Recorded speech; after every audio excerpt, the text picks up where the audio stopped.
Okay guys, in this video we are talking about the highest leverage form of outreach that you can do, and this is outreach specifically for partnerships. So this is not something that people typically do. It's not something that people will typically talk about, but if you actually think about it, it makes a lot of logical sense that you can go ahead and partnership or do outreach for partnerships specifically, because if you can get one partnership using outbound prospecting or whatever it may be, you might get 5 or 10 clients from that. If you're doing outreach for one specific client, if you get that client, obviously you only get one client. So it's a bit higher leverage because you're gonna have the exact same inputs, but you're gonna get more outputs.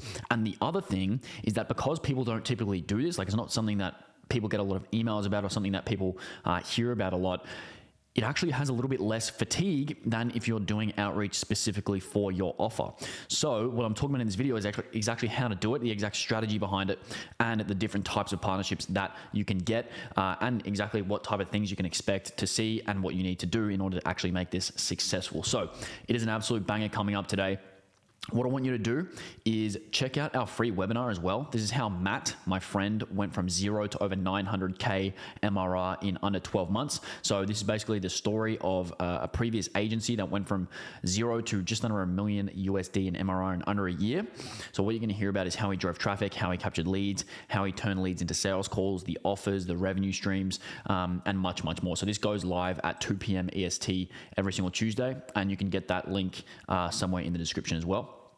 We also have 12 free trainings that you can get access to. So you're going to be able to download 12 of the absolute best B2B lead gen trainings that exist, that basically on the planet. So I'll leave that link in the description as well. So if you think this is good, you're going to be pretty nuts not to download 12 more just like it or 11 more just like it. And we have trainings basically on every topic. So cold email, content, prospecting, newsletters, conversion mechanisms, partnerships, productivity, and more. So basically they're all free, no strings attached. Just go and download those right there at that link.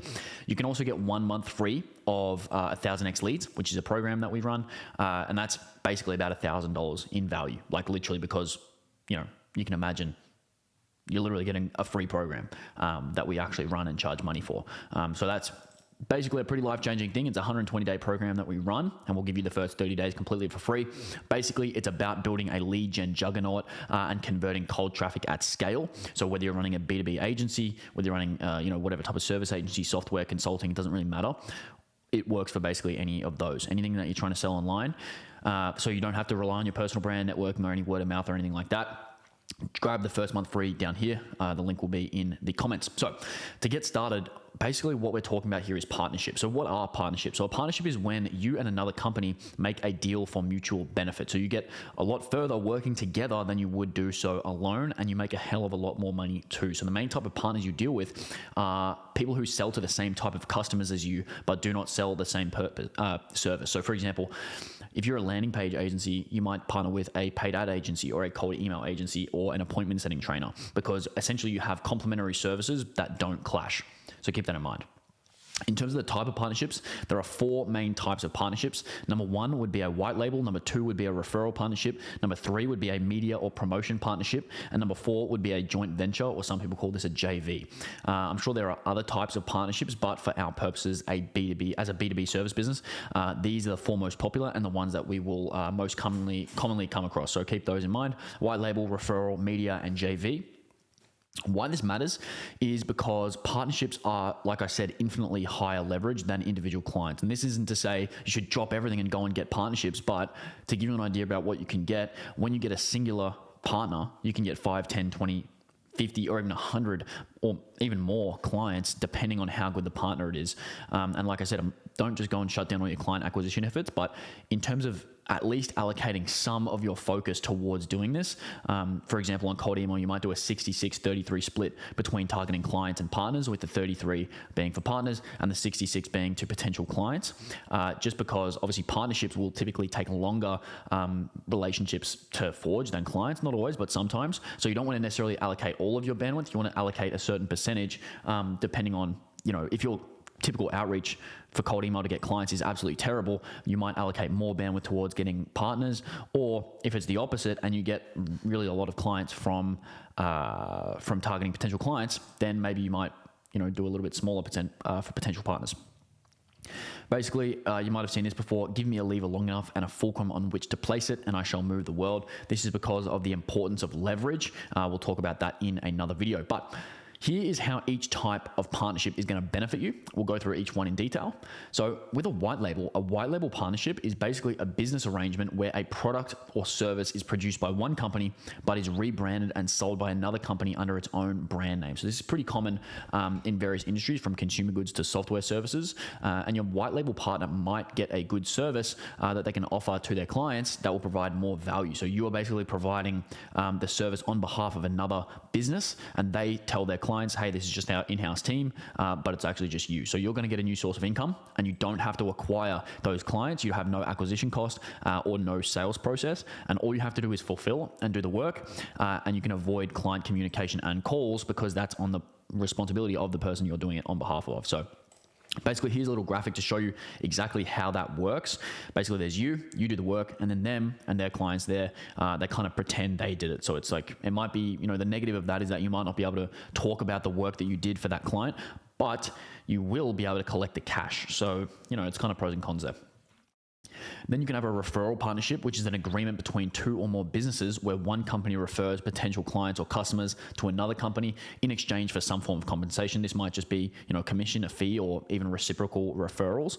This type of partnership is essentially the same thing as a white label partnership, but they just refer you to their client and take a commission. They don't actually have it as sort of an in-house thing where they're pretending to do it. So what happens here is you get warm leads that you can convert into clients without having to advertise or do a lot of outreach, and then they get a small referral fee or a medium-sized referral fee depending on what the deal is.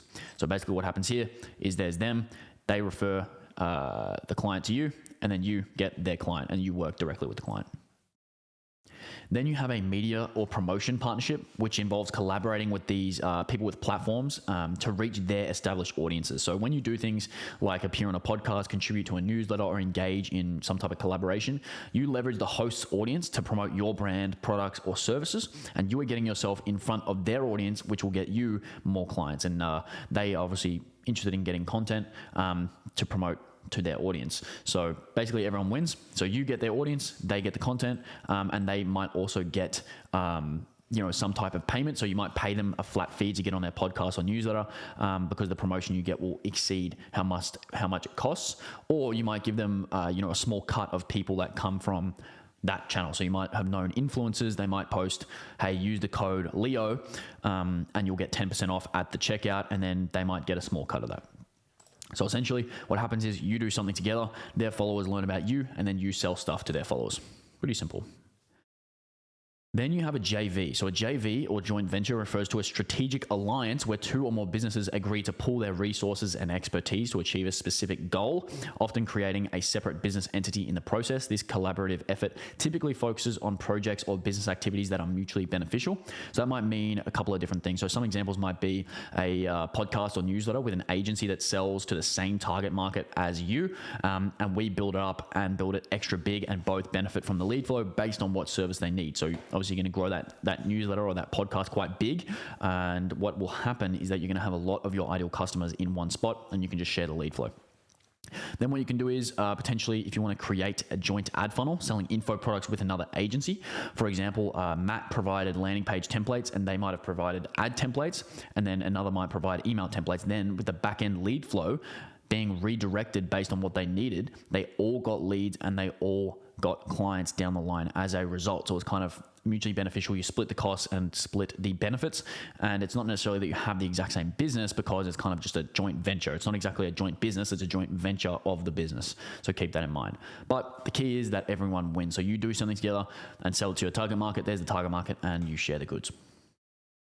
In terms of identifying partnership opportunities, a lot of it is going to be about brainstorming white label and referral partners. So step one is to actually brainstorm who is going to be a good fit to be a partner with us. So it's probably just going to be lumping white label and referral partners together here because the same type of partner is, the arrangement is kind of separate. It's not going to be too different.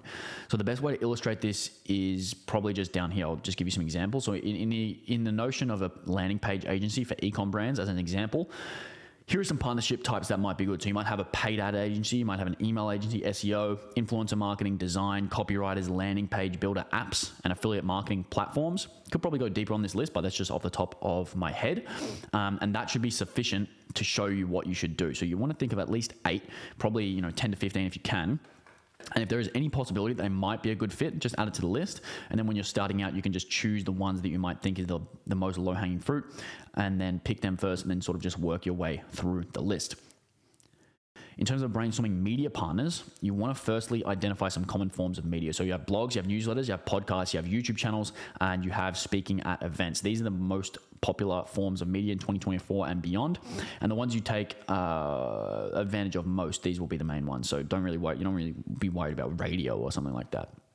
So the first thing you need to do is make a list of people that would be relevant for you. So 100 blogs, 100 newsletters, 100 podcasts, 100 YouTube channels, 100 events, and the contact information of the owner. This might take a bit of time, but don't be lazy. Media is one of the biggest forms of leverage in the entire world, and people absolutely eat it up these days. And you can literally get 100 plus clients if you got the right media opportunity. Like, for example, what if you got on Alex Hormozi's podcast and you were talking about how you create YouTube channels or you grow YouTube channels? It'd be absolutely insane. You'd get tons of clients, and it would probably build your entire business. So keep that in mind. Then you can brainstorm some JV ideas or partners. So in terms of JVs, you want to think of 2 parts. So brainstorm the idea, and then also brainstorming the people who you could basically use to help bring the idea to life for a mutual benefit. So this is one of those ones where an example might work better than an explanation. So for example, in the landing page agency, sponsoring newsletters to talk about the services that you deliver, creating a podcast with another popular e-com influencer and talking about e-com once per week, potentially creating a joint paid ad funnel with an email and paid ad agency to generate leads for all. You might want to create an e-com school with an ad agency and an email agency combined with your landing page agency to create a full funnel for people and help them create a full funnel. You might make a joint offer with a landing page builder app, so you can build landing pages on their tech, where maybe you're a certified partner of the landing page builder app, and then they can send you deals when people they'll need help with the product. Or you can actually use their landing page builder app to build your landing pages for your clients. So you're acquiring the client, or they acquire the client, and you basically share the goods there. Then you might also have one set offer for maybe a landing page for $5,000 plus a Google Analytics setup. And then the landing page agency takes $3,000 and the analytics agency might take $2,000, and then you both get a client. So it's kind of like you just lump in the deal for a bulk purchase.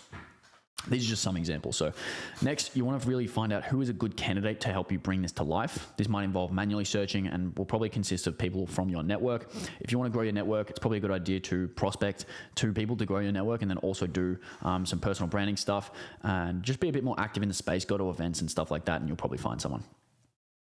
Then part 3 is creating an offer or a pitch. So with white label and referral partnerships, you mostly want to talk about how it's going to benefit them. So when you pitch someone to become a white label or referral partner, you really want to always center it around how it's going to benefit them. So you want to make sure that they know this and they're acutely aware. So you want to include the following: how it's going to benefit them money-wise and how it's going to benefit their clients. For example, if you're a landing page agency pitching an ad agency on why they should partner, it might be something to the tune of, our landing pages will lower your CPA, which means your ads will perform better and your clients will be less likely to churn. You might say you can add our landing pages to your offer and retainer and command a higher price. You might say our landing pages will help you get a lower CPA that will be great for case studies, which will help you get more clients. And then you can do the same with yours. So basically, you want to make it all about them. No one really cares about you. They're probably going to care about themselves more likely. So just how it benefits them money-wise and how it's going to benefit their clients as well, because obviously they care about their clients. The second thing is just making sure that you're not going to embarrass them. This is really, really important. So you want to make sure that they are going to feel safe by giving you their clients, essentially. So you want to make sure your work actually gets results, your work is on time, and you are in it for the long term, and you're not just going to abruptly ghost them and screw over their clients. So your pitch should include a section focused on answering these 3 questions. How are you going to get results? How are you going to be on time? And how do they know you're in it for the long term? So the more proof you have, the more case studies you have, the more testimonials, the better. Then you want to talk about what special offer you have for them and their clients. This isn't necessarily essential, but it can help you get better results. So what you can give them as a special offer. For example, if you're an email marketing agency pitching a paid ad agency, you might say, hey, we can give your clients one free email design. Hey, we can give you an audit, or hey, we can give you, maybe a welcome flow setup or something like that. And these are really good introductory offers and don't take too long. And you want to make it as easy as possible for them to pitch this to their new clients, with no risk on their client's end. So like I said, reducing the risk, making sure it's long-term, making sure you're on time, et cetera, et cetera. The better you do this, the more clients you'll get. Give them a special offer. When it comes to media partnerships, you want to talk about why you're interesting. So there's only really one idea or criteria for pitching media partners, and that is why should they care? The bigger their audience, the more it matters. So there is a risk with having you on. If they have a huge podcast and they make a boring episode, it's really bad for their brand. Like, how would you get on Joe Rogan, for example? You're not going to get on Joe Rogan by just saying, hey buddy, I'm a loser, I've got nothing to say, but yeah, you should have me on because I have an email marketing agency. It doesn't really work like that. You should probably just talk about why you're interesting and why it would be interesting to talk to you. Maybe something about your story, your portfolio of past media appearances, maybe your channel or something else where they can see what you've done. You might talk about the top 10 things you would talk about if they chose you. And you might even put together a little 5-minute video of yourself for bonus points. Maybe they see you talking, et cetera, et cetera. So your story, your past media or portfolio, and then some things you might talk about. Then with JVs, you want to talk about the idea. So the first part of a good JV pitch is the idea. There are a lot of idiots that will say, ideas are easy and the execution is hard, but it's kind of true, but in this situation, it's kind of the opposite. The idea is really where the money is. If it is a really, really good idea, anyone can execute. The idea just needs to be really good. It needs to be really appealing. And then you can kind of figure out the execution on the back end. So you want to spend extra time thinking of the idea and maybe even do a test run on if it is feasible or not.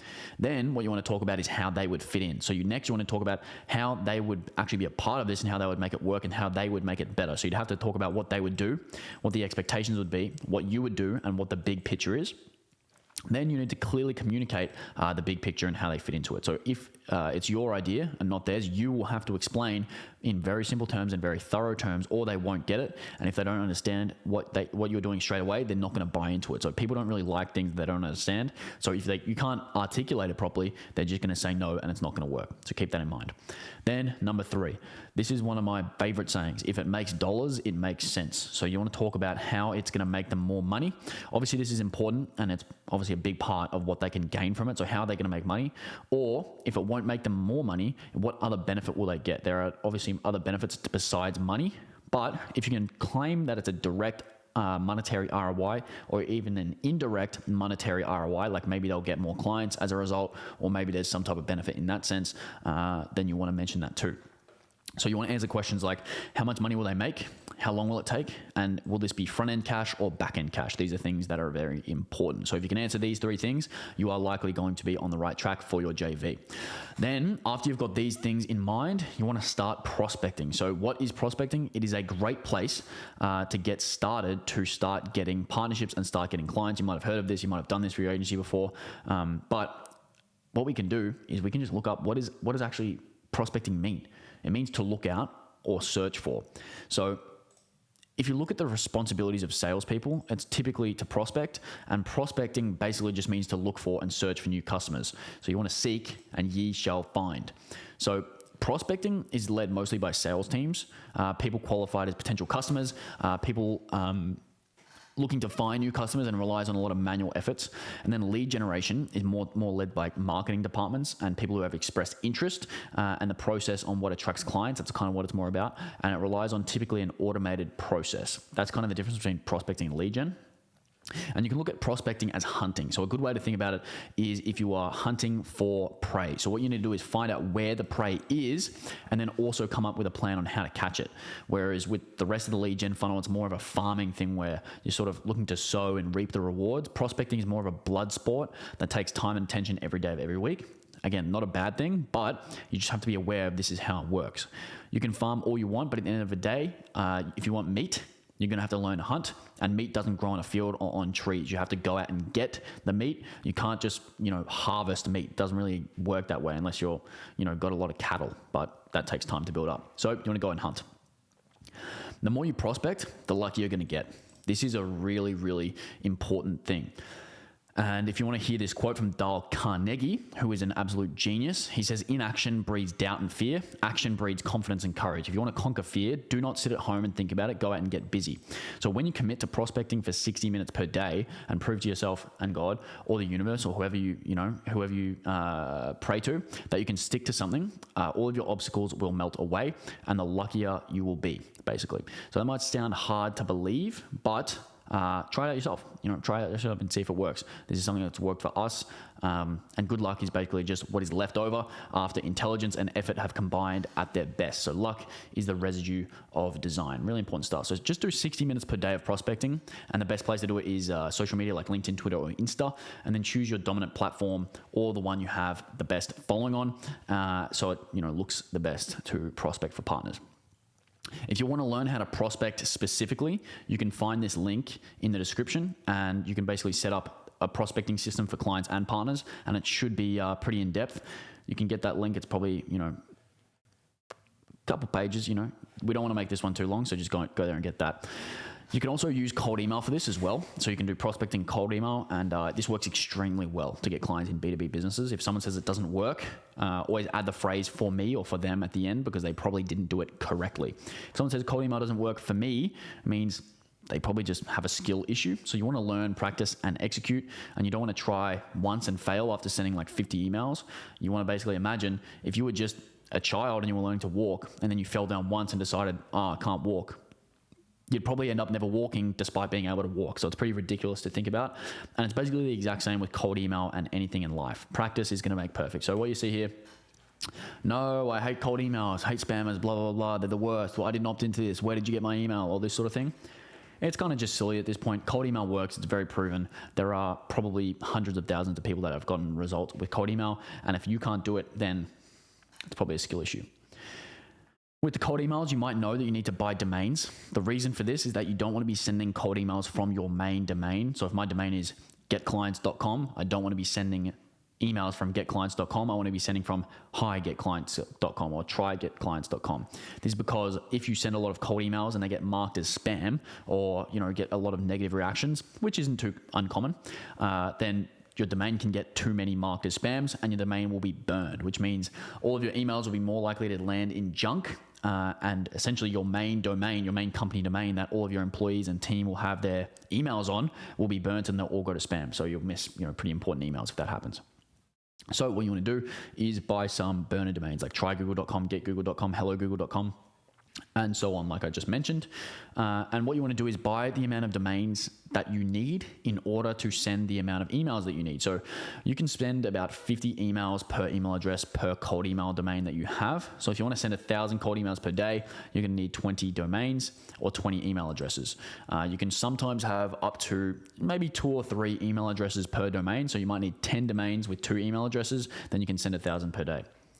Then from there, we can determine how many domains we need to buy, determining how many emails we want to send per day. So for example, if you want to get clients and you say, okay, let's get 1 client per 2,000 emails sent, and that's your KPI, and you want 20 clients per month, then you would need to send 40,000 emails. And then if you only send Monday to Friday and you don't do on the weekends, that's not what we do. We don't send on the weekends. That means you want to send 2,000 emails per work day. Then if you sent 50 per email address, you would need 40 domains. So pretty clear how the math works out. Then if you want to send 1,500 emails per day, that's probably a good amount to start out with. You want to buy 30 domains, send 1,500 per day from Monday to Friday. Then, oh shit, almost dropped my coffee.